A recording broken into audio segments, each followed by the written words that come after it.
आज के टाइम में जहां आराम से वीएफएक्स सीजीआई के इस्तेमाल से एक एक्शन सीन बनाए जा सकते हैं जो इन्होंने पहले मिशन इम्पॉसिबल मूवीज में किया है, फिर क्या जरूरत आ पड़ी हॉलीवुड के सबसे बड़े सुपरस्टार को खुद सारा एक्शन सीन परफॉर्म करने की। और इन सारे एक्शन सीन्स के पीछे कितना सच है, कितना झूठ, कितना वीएफएक्स है, कितना प्रैक्टिकल, सब जानेंगे। लगातार 3 साल कोविड की वजह से 2022 तक कोई थिएटर में आने को तैयार नहीं था। चाहे कितनी भी बड़ी मूवी हो, कितना भी बड़ा डायरेक्टर हो, पब्लिक का विश्वास उठ चुका था। ऐसे टाइम पे टॉम क्रूज की टॉप गन मैवरिक आती है और $1.5 बिलियन कमाती है world wide. I repeat, million नहीं बिलियन। अगर सब काट कूट के प्रॉफिट देखे तो 718 मिलियन कमाया। इस पर दुनिया के सबसे बड़े डायरेक्टर स्टीवन स्पीलबर्ग ने टॉम क्रूज को कहा,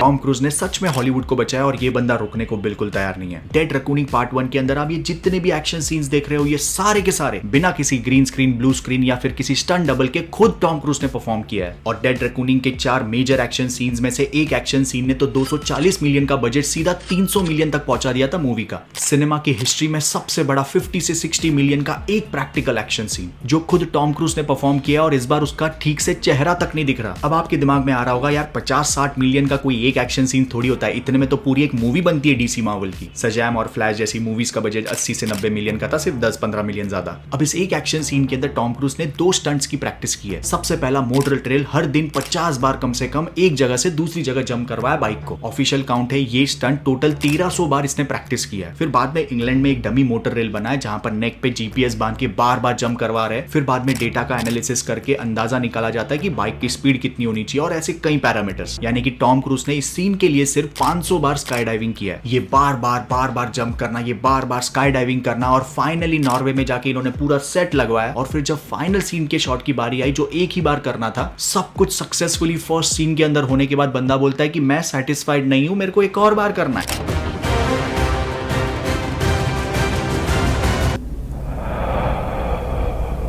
ऐसे करते करते इस फाइनल सीन के अंदर टॉम क्रूज ने टोटल 6 बार जंप किए बिना किसी एक्सीडेंट के। और इस पूरे सीन के अंदर ये जो बादल दिख रहा है, फॉग दिख रहा है, सामने माउंटेन दिख रहा है, नीचे जो दिख रहा है, वो सब कुछ वीएफएक्स है। फिर सिर्फ क्यों टॉम क्रूज ही रियल है, ग्रीन स्क्रीन, ब्लू स्क्रीन से या फिर किसी स्टंट डबल के इस्तेमाल से ये सीन आराम से किया जा सकता था। देखो सिंपल सी बात है, धीरे धीरे करके मार्वल्स और डीसी के ऑडियंस कम क्यों होते जा रहे थिएटर में, क्योंकि इनकी मूवीज आधी से ज्यादा वीएफएक्स और सीजीआई से भरी होती है। और अब हम एज अ फैन इस लेवल पे आ चुके हैं कि अब इससे ज्यादा और कहां जाओगे। ऊपर से हम सबके हाथ में एआई आ चुका है जो हमें कन्वर्ट कर रहा है स्पाइडरमैन या सुपरमैन के अंदर। तो जब वीएफएक्स और सीजीआई इतना आसान हो चुका है कि हम घर बैठे बैठे एक क्लिक में कर पा रहे हैं। मिशन इम्पॉसिबल के स्टोरी के बारे में 100 में से एक रहेगा जो बात करेगा, लेकिन एक्शन सीन के लिए बाकी के 99 लोग आएंगे थिएटर में देखने, क्योंकि ये मूवी के रिलीज के पहले बिहाइंड द सीन्स रिलीज करते हैं, ये दिखाने के लिए कि जो भी आप देखने वाले हो वो सब कुछ रियल है। और इसीलिए टॉम क्रूज एक्शन सीन का रिस्क लेवल बढ़ाते जाता है हर पार्ट में। लेकिन डेड रैकूनिंग पार्ट 1 के अंदर सिर्फ यही एक एक्शन सीन रिस्क वाला नहीं है, इससे भी ज्यादा। Action scene number 2 speed flying, दुनिया का सबसे डेंजरस स्पोर्ट है जहां पे माउंटेन से नीचे कूदना है, लेकिन माउंटेन के पास में 10 से 15 मिनट सिर्फ ऊपर रहना है और एकदम सर्व करना है माउंटेन को। और इस एक्शन सीन के लिए टॉम क्रूज ने स्पेशल प्रैक्टिस करके पहले लाइसेंस निकलवाया। By the way Tom cruise के पास 16 प्लस लाइसेंस है टोटल। ये बंदा फाइटर जेट उड़ा सकता है, प्राइवेट प्लेन उड़ा सकता है, कमर्शियल फ्लाइट उड़ा सकता है। अब बस एक आखिरी चीज है जो हवा में उड़ती है और इसके पास लाइसेंस नहीं है, वो है रॉकेट। क्या पता मिशन इम्पॉसिबल के आखिरी पार्ट में हमें यही देखने मिले। 80 किलोमीटर पर आवर की स्पीड से स्पीड फ्लाइंग की है। अब जब टॉम क्रूज इतने स्पीड में जाएगा तो उसके लिए थोड़ी हेलीकॉप्टर या फिर ड्रोन उस स्पीड में जाने वाला है, तो इन्होंने स्पीड डाइव के वक्त टॉम क्रूज के लेफ्ट और राइट में कैमरा लगवा दिए। ऐसे सारे प्रैक्टिकल सीन्स चार्ली चैपलिन के टाइम में हुआ करते थे जहां पर कोई वीएफएक्स या सीजीआई नहीं था। हाँ, थोड़ा बहुत ये इल्यूजन्स के साथ खेलते थे, लेकिन सब कुछ प्रैक्टिकल। सीन नंबर 2 ट्रेन के ऊपर का एक्शन सीन। अब देखो, जो टॉम क्रूज के कैरेक्टर ईथन हंट को अच्छी तरह से जानते हैं, फर्स्ट पार्ट के अंदर एक ट्रेन का एक्शन सीन था, उसमें सब कुछ वीएफएक्स और सीजीआई था। लेकिन वही वीएफएक्स सीजीआई का इस्तेमाल करके ट्रेन का एक्शन सीन दिखाने में क्या मजा है। अब पार्ट 7 चल रहा है, तो इन्होंने पूरी की पूरी ट्रेन नहीं बनवाई जो एंड में इनको डिस्ट्रॉय करनी थी। 60 माइल्स पर आवर ट्रैक के ऊपर ये ट्रेन चल रही है। ईथन हंट और दूसरी तरफ विलन दोनों एक दूसरे से लड़ रहे हैं ट्रेन के ऊपर, और एंड में जाके ट्रेन को एक्चुअल में ट्रैक से कुदवाया है, जिसके ब्रिज कोलैप्स को लेकर थोड़ी कंट्रोवर्सी भी हुई थी बीच में। इन्होंने पूरा स्पेशल बनवाया ब्रिज और फिर उसको तोड़ के उसपे से ट्रेन कुदवाई। ये भाई नेक्स्ट लेवल का पागलपन है। अब ये ट्रेन जब फ्री फॉल करती है तो पूरी ट्रेन के ऊपर 18 कैमरास लगा दिए और उनको भी गिरवाया ट्रेन के साथ, तब जाके ये एक्शन सीन इतना रियलिस्टिक लगा। सीन नंबर 4 रोम का कार चेस सीन। टॉम और हेली दोनों हैंडकफ है, जिस वजह से टॉम क्रूज को एक हाथ से सारी ड्रिफ्टें करनी है, गाड़ी चलानी है, ट्रैफिक के बीच में से भाग निकलना है। फिएट 500 एक येलो कलर की छोटी सी कार, लेकिन जब आप इस कार को मूवी के अंदर देखोगे चलते हुए, भाई ऐसा फील होगा कि